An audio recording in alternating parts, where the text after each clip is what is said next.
saya bilang, saya minta minyak Mbak, boleh? Dia bilang boleh. Dia pergi ke dapur. Saudara tahu minyak apa yang dia bawa buat saya? Bekas gorengan ikan asin, saudara. Kalau kita membaca kitab Injil, Matius, Markus, Lukas, Yohanes, kita akan menemukan tentang kehidupan Tuhan Yesus.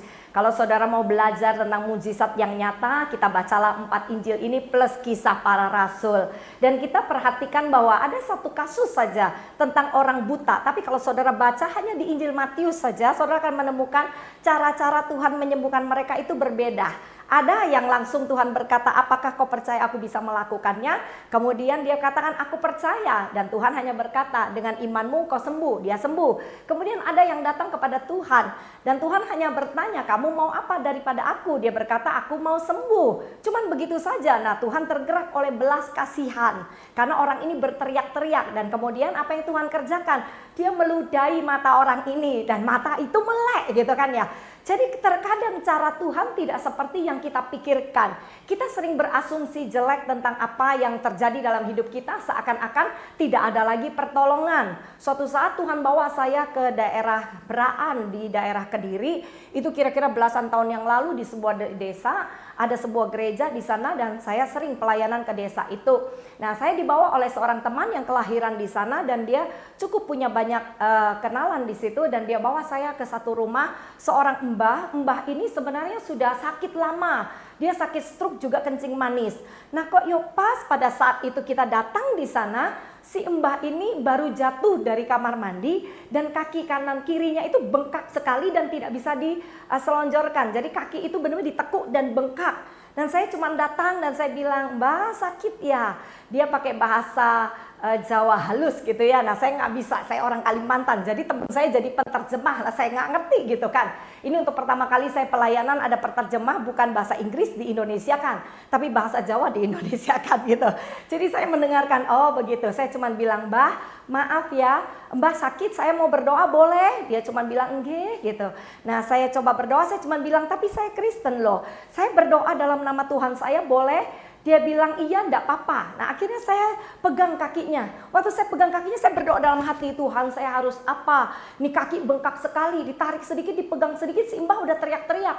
Saya akhirnya cuma bilang begini, Mbah percaya bahwa Tuhan itu bisa sembuhkan? Dan dia bilang begini, Gusti Pangeran sembuhkan saya, Gusti Pangeran sembuhkan saya. Saya bilang ya sudah Mbah ngomong kayak begitu saja ya, nggak usah niru saya. Pokok Mbah ngomong, Gusti Pangeran sembuhkan saya gitu aja ya Mbah. Nggih gitu saudara, dia berdoa. Nah, dia berdoa, dia ngomong terus seperti ada yang membawa lidahnya untuk ngomong bahwa dia pasti sembuh. Saya hanya pegang lututnya dia, tiba-tiba suara di hati saya seperti Roh Kudus mengajarkan begini, nggak usah berdoa seperti kebanyakan, oleh bilur darah Yesus sembuh. Kau pegang saja dan cintai orang ini seperti aku mencintai dia dan mencintaimu. Saya bingung apa maksudnya, dan saya cuma pegang kaki Mbah ini dan dalam hati saya berdoa, saya cuma bilang, Bapak saya mengasihi anakmu ini seperti engkau mengasihi aku mengasihi dia.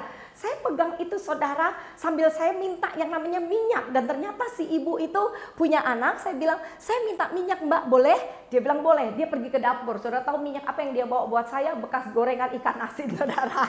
Tapi saya pakai karena pada saat itu saya berpikir Tuhan suruh saya pakai minyak. Nah, saya pakai minyak, saya taruh di kaki dia sambil saya tidak berdoa. Saya cuma dalam hati saya cuma bilang Tuhan mengasihi dia, saya mengasihi dia. Enggak lama saudara, kira-kira 2 menit, 3 menit, 4 menit, 5 menit. Itu yang aneh itu kempes saudara, yang namanya bengkak itu bisa kempes. Kaki itu saya tarik pelan-pelan dan saya tarik pelan-pelan. Dan tiba-tiba kaki itu sudah lurus, bengkaknya udah hilang dan saya cuma bilang, Bah, kakinya ini masih sakit enggak? Dia cuma bilang, loh kok enggak sakit ya gitu. Dan dia terus kita bilang, haleluya, si mbak ini latah. Mbahnya juga ngomong, haleluya. Akhirnya dia cuma bilang, aku mau melok Gusti Pangeran. Aku mau melok Gusti Pangeran. Dia ngomong ke teman saya, tolong nanti kasihkan saya radio ya.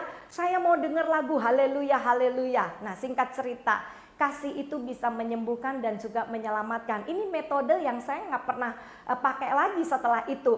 Masa cuman pegang kaki dengan diam begitu kemudian kaki itu sembuh. Tetapi pada saat itu Tuhan mengajarkan saya tetap adalah kuasa kasih itu adalah terbesar. Iman, harap, dan kasih. Tetapi nanti yang tersisa itu adalah kasih. Amin saudara.